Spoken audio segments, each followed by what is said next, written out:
একাদশী না ছোট না কোনো একাদশী বড়, প্রত্যেকটি একাদশী হলো শ্রেষ্ঠ।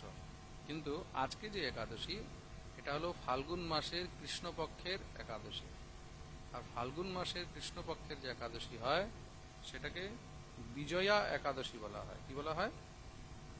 হ্যাঁ, বিজয়া একাদশী বলা হয়। আজকের যে একাদশী, এই একাদশীর নাম হলো বিজয়া একাদশী।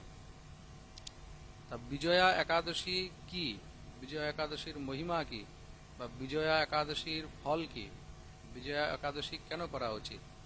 সর্বপ্রথম, বিজয়া শব্দের অর্থ কি? বিজয়। বিজয়া শব্দের অর্থ বিজয়। যেই শব্দের অর্থই হলো বিজয়, তার মানে তার ফলশ্রুতি কেমন হবে, তার ফল কেমন হবে, এখানেই বুঝে যাওয়া উচিত। এই বিষয়ে পুরাকালে এক সময় যুধিষ্ঠির ভগবান শ্রীকৃষ্ণের কাছে প্রশ্ন করেছিলেন